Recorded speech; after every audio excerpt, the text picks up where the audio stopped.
My name's Bhalla, and I'm the Managing Director of the Price Center for Social Innovation.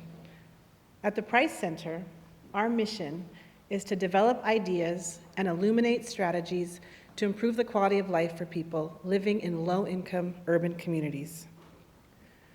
We fulfill this mission through student learning, community engagement, and research partnerships with outstanding organizations like Innovate Public Schools. We are proud to partner with Innovate Public Schools on the inaugural Los Angeles County Top Public Schools Report. Identifying innovative practices to expand pathways to opportunity for children and their families is core to the Price Center's mission, and we know that high-quality education is central to this work. Thank you for joining us today, and we look forward to continuing to support your inspiring work to improve educational equity in Los Angeles County. As a parent of a third grader, I can't thank you enough for the work that you do to teach my child and our children. At this time, it is my pleasure to introduce Lacey Robinson, Chief Engagement Officer at Unbound Ed, and our keynote this morning. Lacey has more than 20 years in education as an educator, principal, and staff development specialist with a focus on literacy, equity, and school leadership. As Chief of Program and Engagement, Lacey is responsible for engaging with external partners, including collaborators in the K-12 education space, as well as district and system leadership to support standards-aligned, content-focused adult learning and professional development. Lacey is a certified facilitative leader and has served as a staff development specialist nationally and internationally, most recently working with the Medical School of Rwanda on organizational and change management. Please join me in welcoming Lacey Robinson. Thank you so much for that introduction, and I am super excited to be here. Every time someone reads my bio, it makes me flash back and wonder what happened to those 20 years.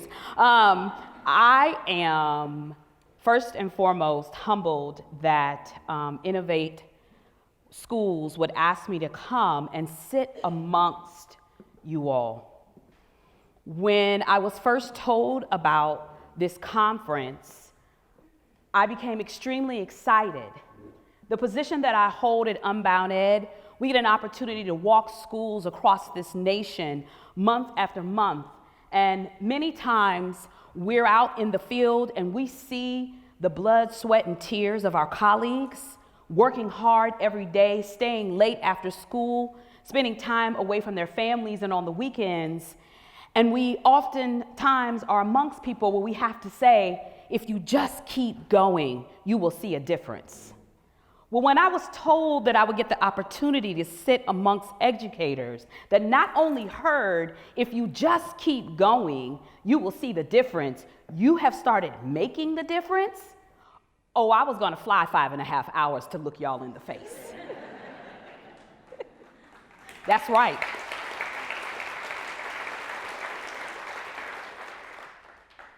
Typically, when I have an opportunity to get in front of educators with Unbound Ed, I tell stories that I have had the privilege of being a part of with my students or my teachers. But today, if you don't mind, I'd like to switch it up a little bit. And I'd like to tell the story of us. Is that okay? Okay. The other thing I should warn you about is that I'm from Akron, Ohio. I grew up in a very traditional African-American family. We not only did call and response at church, we did call and response at home. So I'm gonna ask you to do a little call and response with me this morning, okay? Okay. We're gonna work some magic, thank you. So you can keep clicking through this. As I started looking through the data and the schools, and I did, because I needed to see the proof. I started running through the names and looking up your data, because I wanted to see for myself that it's not just the talk, but you all have walked the walk. And so as I started going through the list, I started getting a sense of what it is that you were doing. And so I'm going to start to tell you what I thought that you were doing, and I want you to respond back to me that that's us, okay? So amongst this list of schools, you are innovators. You are chain breakers. You are multi-generational curse breakers. You are leaders to the future. You are hard-working, always pressed up against the wall, asking yourselves, what's next? You are sacrificers. You are mothers, fathers, sisters, brothers, uncles, cousins, grandmamas, granddaddies. You got to go through the whole list, because you don't make this list of schools just coming in and being one-dimensional. You have to be multi-dimensional. Am I right? You have to take what people said was the impossible and make it possible. Is that right? You got the hang of it. You can keep flipping. So the list after list after list kept coming. And as I saw the list, I started to get excited. Because when you walk this nation and you have conversations with people, they really believe that it is not possible. So to sit amongst you and to bathe in the possibility, I want to first thank you. I want to praise you. And I want you to understand that this here is something that we are going to take across this United States. And I want to talk to you in this moment about how. When I saw your list, the great theologian in my era, Tupac Shakur, came to mind. Did you hear about the rose that grew from a crack in the concrete, proving nature's laws wrong? It learned to walk without having feet. Funny it seems, but by keeping its dreams, it learned to breathe fresh air. Long live the rose that grew from concrete when no one else ever cared. You are the roses in the concrete.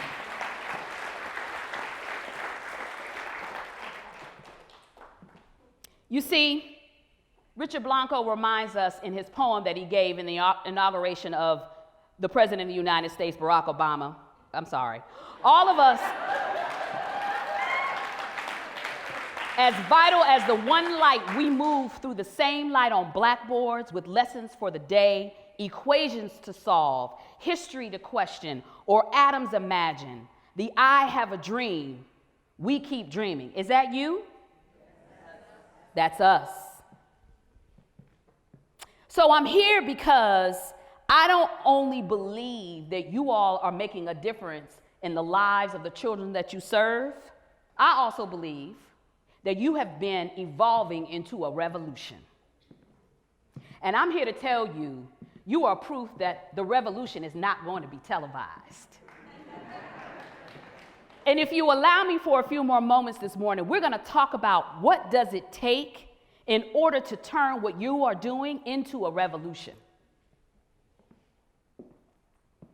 Because we know that teaching by the numbers, there are 3.8 million teachers, give or take, every year that enter into the system across the United States. 77% of them are women, 20% are people of color. And I'm here to tell you that these numbers aren't happenstance. These numbers is what the system is set up to do. The system is set up to have 3.8 teachers enter into the public and private school system. All right, I'm gonna step on some toes, unprepared. The system is set up so that we as educators walk into buildings and have to lean on the shoulders of the other educators to put us on the right path that we should have been placed on before we received that degree and that certification to walk into the building. The system is set up that it is 77% women, despite the fact that our young males need the models every single day. The system is set up that it's only 20% people of color. 20%. Which means that our average students go through 1, 2, 3, 4, 5 grades before they see someone that looks like them. That even gives them a signal that it's possible to stand in my shoes and to walk my path. But the system is made to do this. But let me tell you something. The revolution that you're starting is going to change this system. We know that compared to other countries in the United States, we spend 27% more hours in preparing ourselves and getting our delivery of our lessons compared to other countries.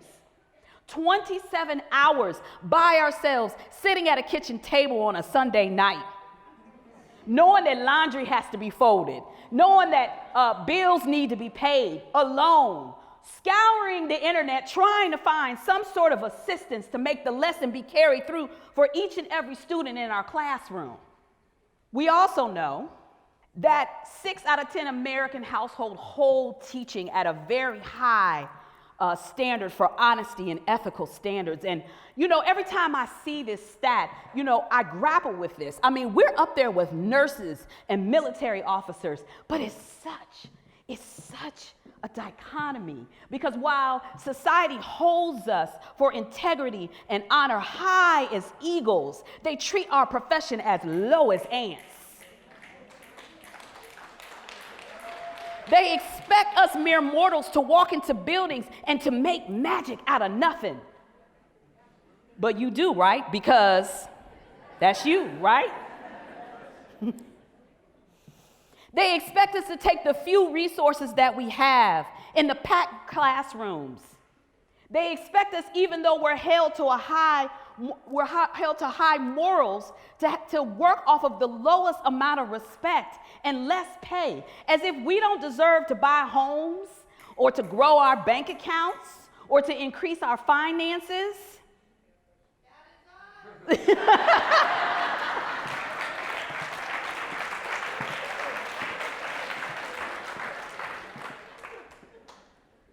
And yet, we get up every morning with those students on our mind. We take our tired, weary selves, we eat our Wheaties, we drink our coffee, we get on the trains and the buses and the cars, and we meet all of the Catherines and the Jamals and the Davids and the Amys and the Tinas at the door.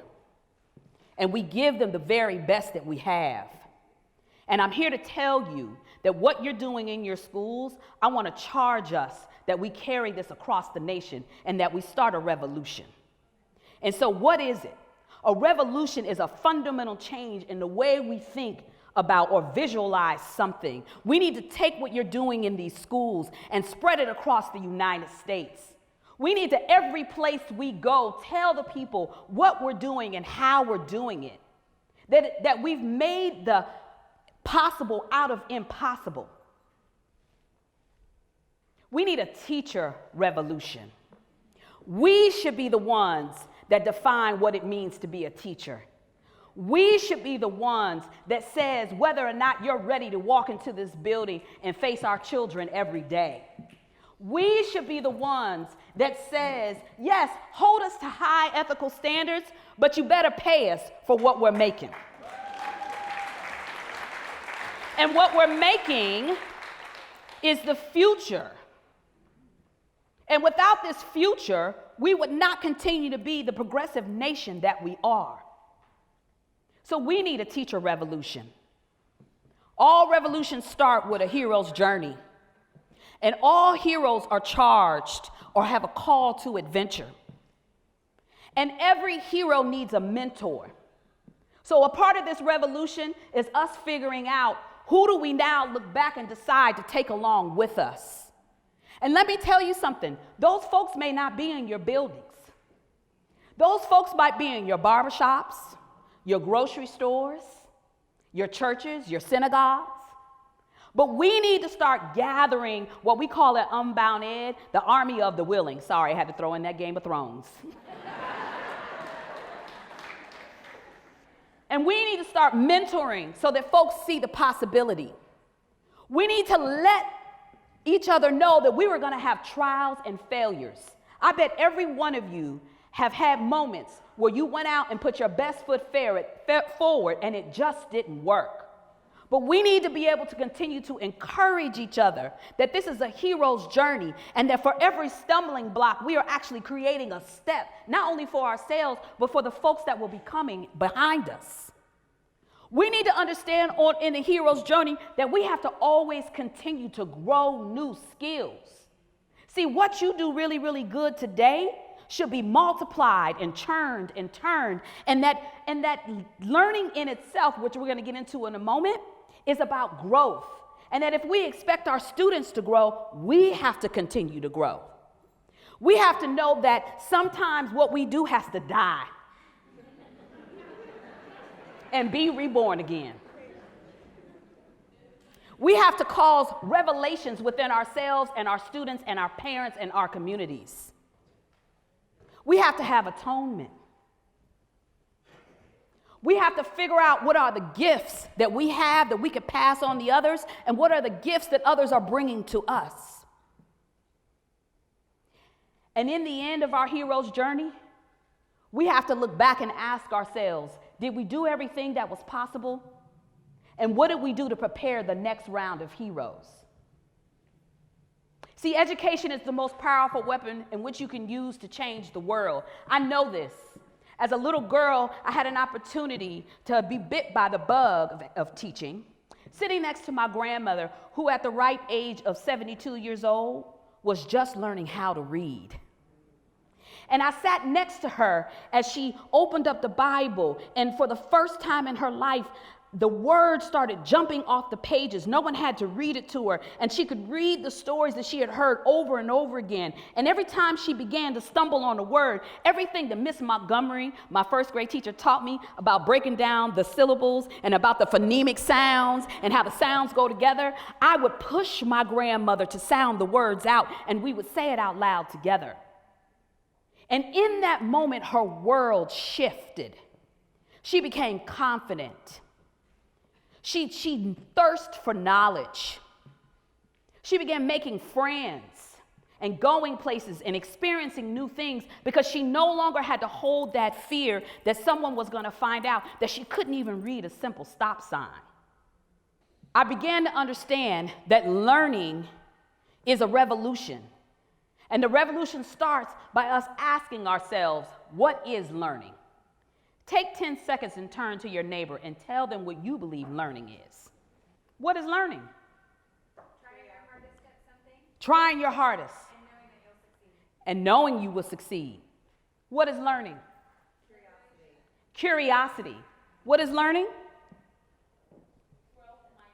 Growth mindset. And I don't mean you can do it, get down in the dirt and get the grit on. No. That failure is feedback. That is a growth mindset. What is learning? What? Power? It is power. Learning is, did I hear love? It is. Learning is all of those pieces. And I have to ask you that if learning is all of those definitions, then why do we accept it packaged up with saran wrap? Why do we allow our other educators to throw open the books and read the script if that's what learning is?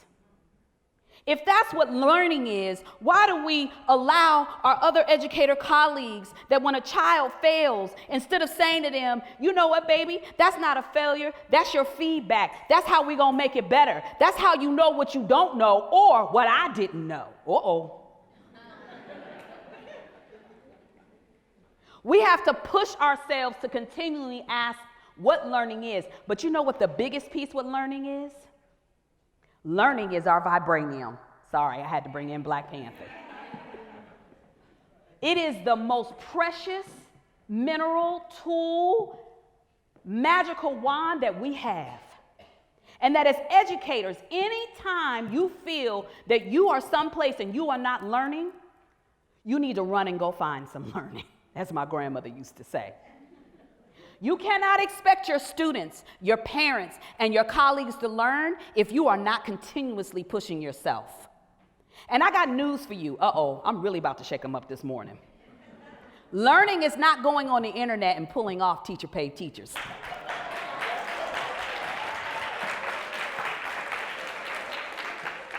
Learning is asking yourself, what is this mathematical concept aside from the procedure that my students need to know, so that these third graders, when they get to ninth grade, aren't just entering into algebra class, but understand the functions and effects of algebra that will then get them to the end of high school, that will then get them to the point where they can make a decision. Am I going to be an engineer, a doctor, a lawyer, or an entrepreneur?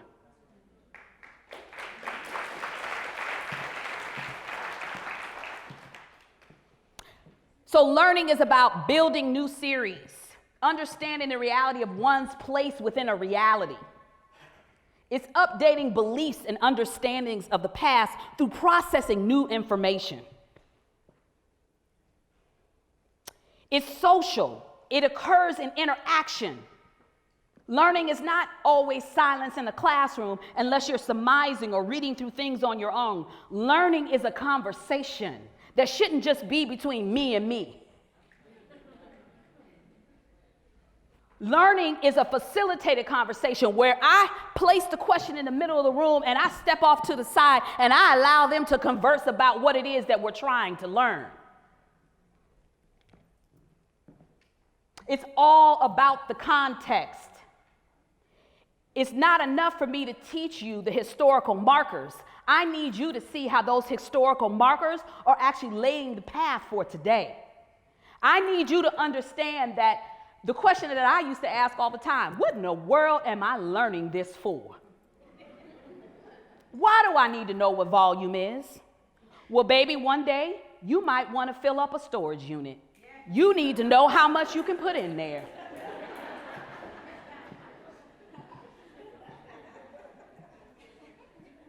It's about the actions of the learner. It requires sufficiently complex ideas that the learner can contextualize in order for the learner to maintain motivation and cognitive engagement.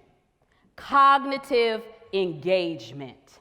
Cognitive engagement is not always chanting back to me.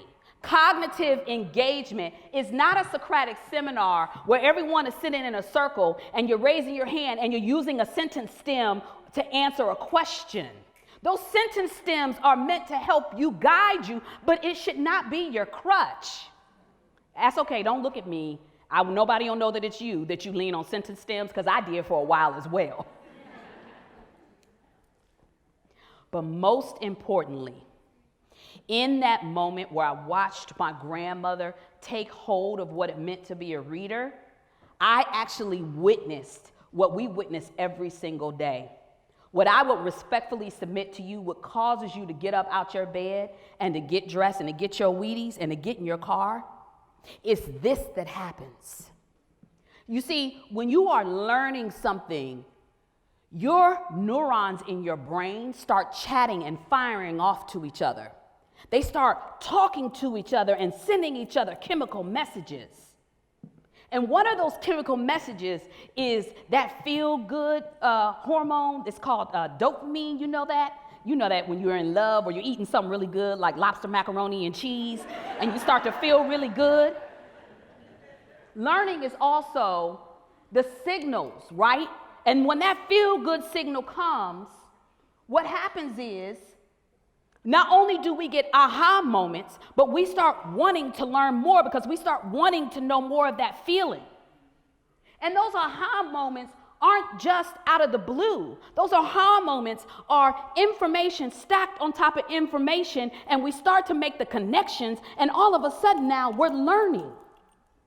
Do you know that witnessing somebody to learn is actually addictive? The feeling of learning is actually addictive. And so I would respectfully submit to you that everybody in this room is an addict. We are addicted to learning. Is that you? We oftentimes, in learning, strive to have rigor. And As I walk schools across the United States, we have conversations about rigor all the time. And unfortunately, we began to weaponize this word. And I hope that today I can bring it back around so that we really see rigor for what it is. You see, rigor is actually ready to ignite genius in others. There are conditions that have to be set in order for rigor to take place in your classroom. You have to be ready to look at each and every student and figure out, where do I meet them where they are, and not drop them down to what they don't have, but to keep them at the level they're supposed to be and scaffold it so that it opens up the learning for them. Rigor is understanding that genius is subjected to what is coming out of you. It doesn't look the same. It's not going to have the same standardized measurement. But I have to be ready to increase the genius in others in my classroom at all times. Part of having rigor, and these are things that we lean on at Unbound Ed, is understanding that in ELA, you have to develop a unique lens and think through the role of language in equity, specifically as it applies to English language learners and students who speak English in a variant that is not recognized as culturally dominant. I used to tell my teachers all the time, we have to make spaces for all of the languages in our room, and we have to teach our students that language is actually a passport. See, when I go back to my neighborhood, I whip out my language passport and I drop my academic vernacular and I slip into my colloquialisms to let them know, oh, I'm from here. But when I walk into the boardrooms and I make a statement about what we're seeing, I slip back, I take out my language passport, and I slip back into my academic language. And our students need to understand that that is a very powerful tool to use. We have to build the expertise of teachers that need to support students' access to standardized, aligned ELA curriculum. Now, here's what I have to say about this. We always go back and forth. There are people say the standards, the not the standards. How about this? Can you teach my child what they need to know in order to be a successful citizen of this world?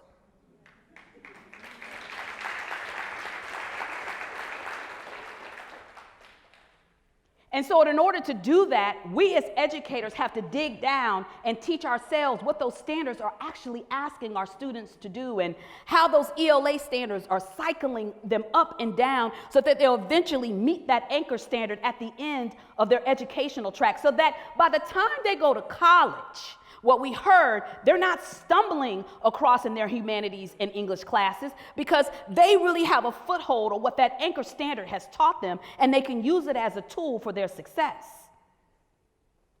And I'm about to step on some toes. Pushing the rigor in ELA is leaning on the 30 years of research that supports the practice of systematic and explicit phonics instruction. There is a code.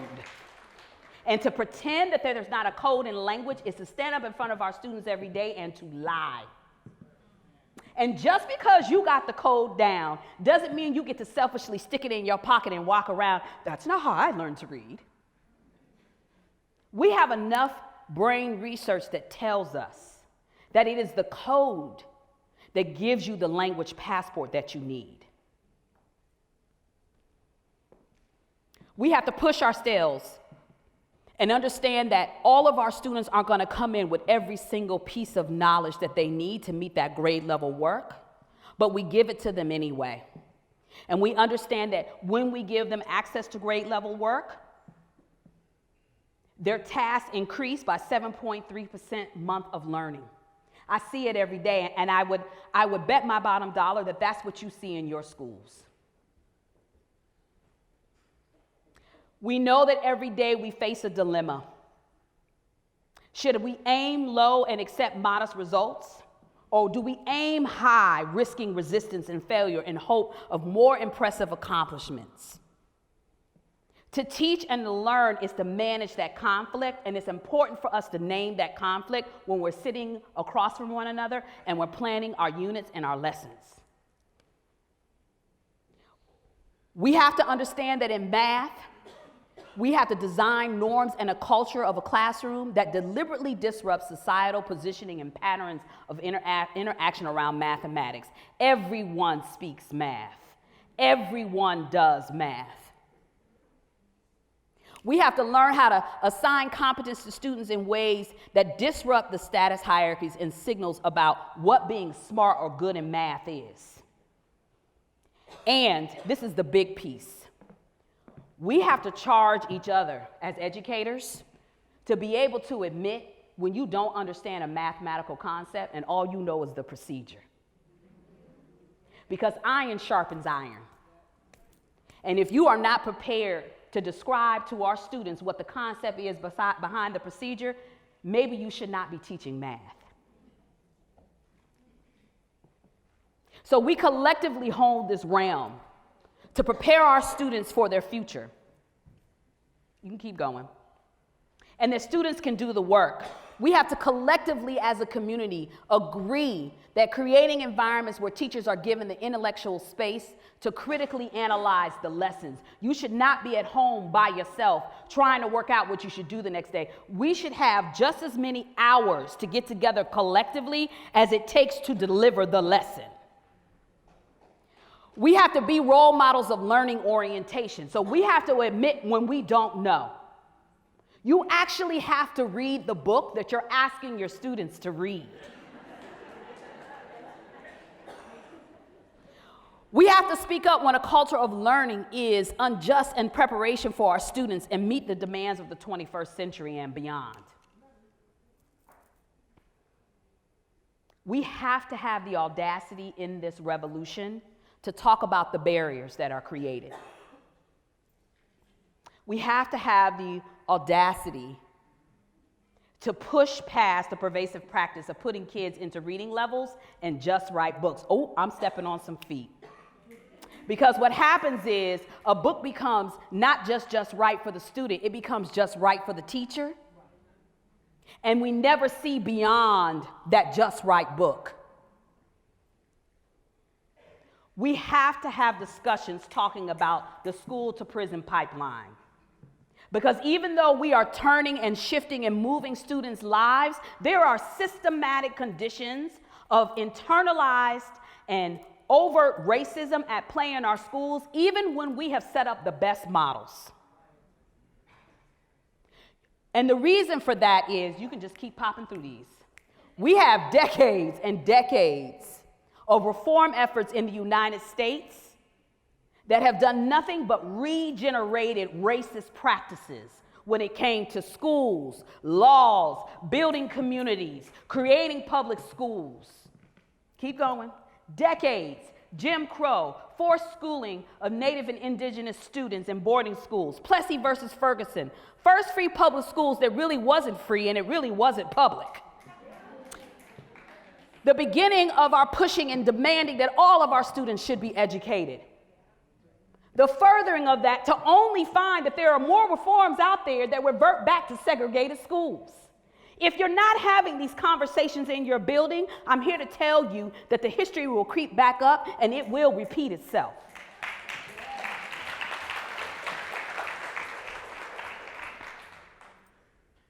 Because there are legacies and layers that create the lenses that we see our students. We have layers that we bring into our building and that policymakers bring forth when they're thinking about education. And these layers are created through the core values and behaviors and what we were taught. And unfortunately, those layers sometimes make us develop assimilationist lens, metocratist lens, and colorblind lens. And what ends up happening is we lean on white privilege, internalized racism, white fragility, and racialized and biases. In order to achieve educational equity, we have to address our own bias and lenses within ourselves and within our buildings. And if you have yet to have those conversations in your building, I'm here to tell you, this is the revolution to begin it.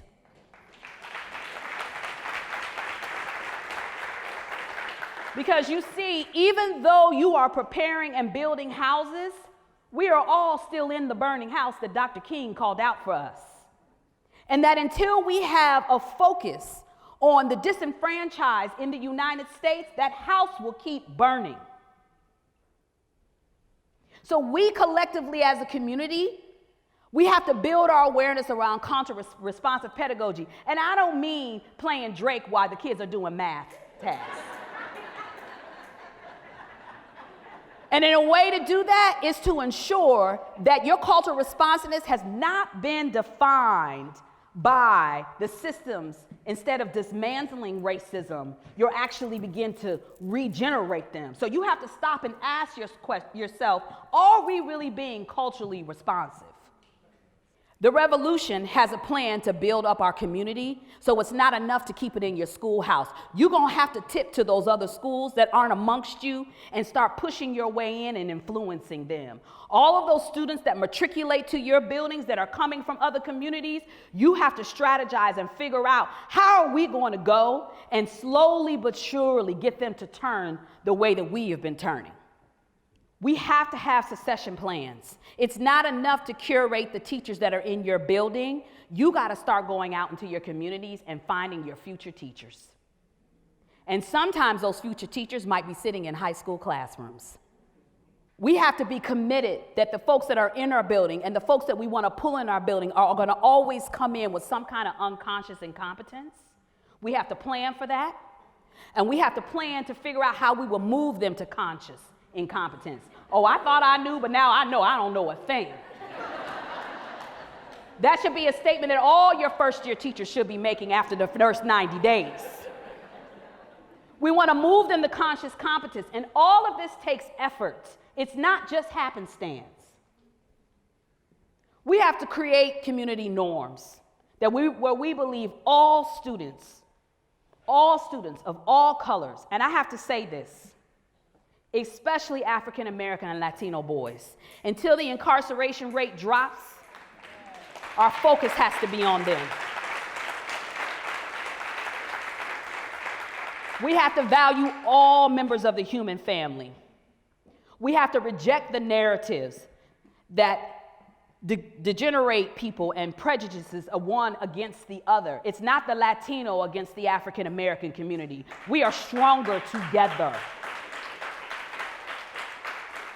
We're committed to working with others in asset-oriented ways to bring about a more caring and prosperous America. And I have to tell you, asset-oriented means I'm not telling my parent, you can't walk into this building wearing any old thing. Baby, just come.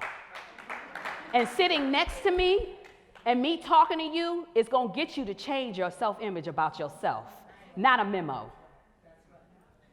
At Unbound Ed, we have 5 charges. While we believe there are many roads to social justice, we put our flag in one. We believe that if you adopt an aligned curriculum, you attend to the language of the standards, you talk about race systematically, you examine bias and its roles in your own work and learning, and you commit to adapt to change within the shifts. Those are the details in the justice. And that is how we will begin to shift and change and to keep this revolution going. This is our approach. We believe the intersection of content, instruction, equitable strategies, and standards is where the justice is.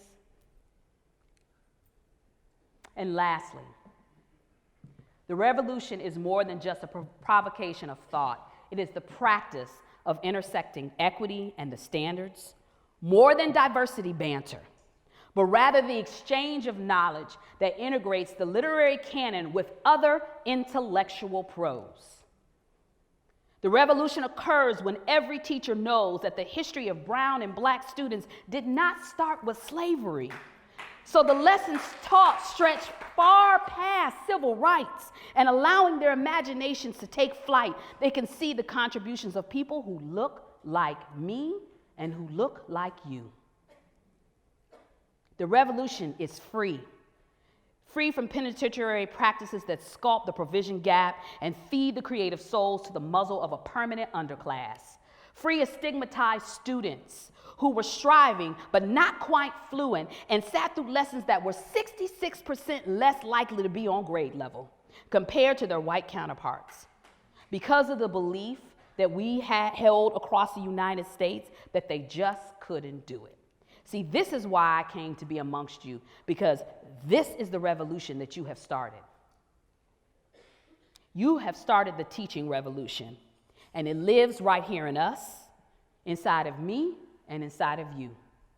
I thank you on behalf of the students, the communities, the generations, the businesses, and our greater society for all the work that you have done.